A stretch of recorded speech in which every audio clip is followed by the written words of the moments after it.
सध्या मुंबईसह संपूर्ण देशावर ओमायक्रॉनचं संकट घुंगावत आहे। परदेशातून आलेले रुग्ण कोरोना पॉझिटिव्ह आढळल्यानंतर त्यांचे सॅम्पल जिनोम सिक्वेन्सिंगसाठी पाठवण्यात आले।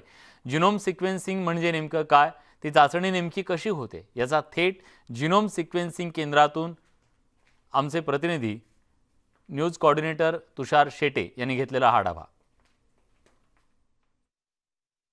कस्तुरबा हॉस्पिटलमधल्या जिनोम सिक्वेन्सिंग लॅबमध्ये आपण आलेलो आहोत। ही लॅब अत्याधुनिक लॅब आहे आणि अशी अत्याधुनिक लॅब असणारी मुंबई महापालिका ही देशातली एकमेव महापालिका आहे असं म्हटलं तर चुकीचं ठरणार नाही। संपूर्ण देशाचं राज्याचं लक्ष ज्या जिनोम सिक्वेन्सिंग सॅम्पलकडे लागलेलं आहे ते सॅम्पल या मशीनमध्ये आहेत। जवळपास 72 तास हे सॅम्पल या मशीनमध्ये राहतील आणि त्याच्यानंतर आपल्याला कळणार आहे मुंबईला नव्या ओमायक्रॉन व्हायरसचा धोका आहे का। मुंबईच्या महापौर किशोरीताई आपल्यासोबत आहेत।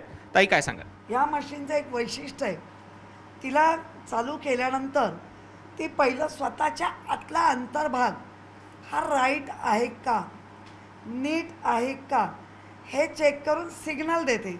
त्याच्यामध्ये नाही म्हटलं तरी 20 ते 25 मिनटं जातात।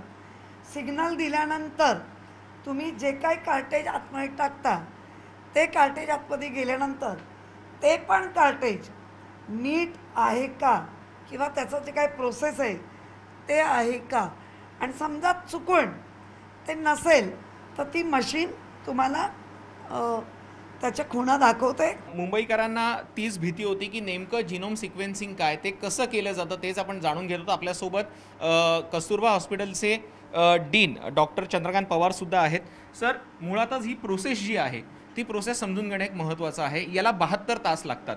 नागरिकांच्या मनात काही प्रश्न आहेत की आता जर तुम्ही प्रोसेस केलं असेल आणि त्यानंतर जर सॅम्पल आले तर 72 तास थांबून राहायचं का? मग त्याच्यासाठी तुमच्याकडे अल्टरनेटिव्ह प्लॅन काय?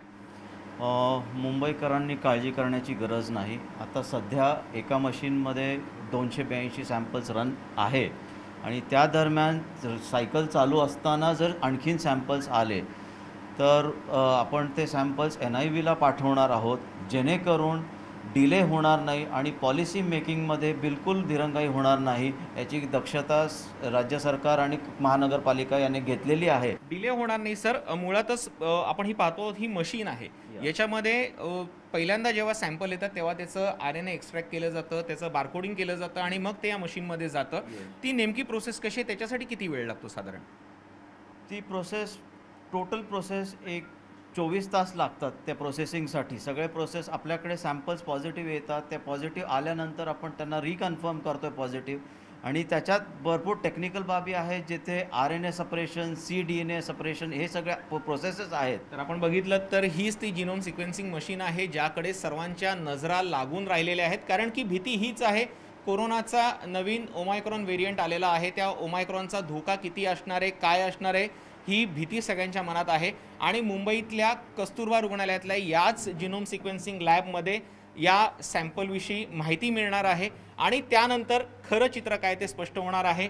मुंबईला, राज्याला खरोखरच कोरोनाचा धोका आहे का, ओमायक्रॉनचा धोका आहे का, आणि हा ओमायक्रॉन किती धोकादायक असणार आहे हे पुढच्या काही तासात स्पष्ट होणार आहे।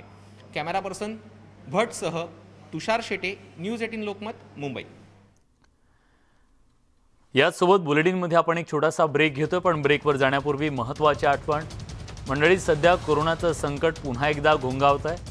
ओमायक्रॉनचा धोका जगभरात जाणवतोय आणि अशा परिस्थितीत आपण वेळीच काळजी घेतली तर अनेक संकटातून आपली सुटका होऊ शकते।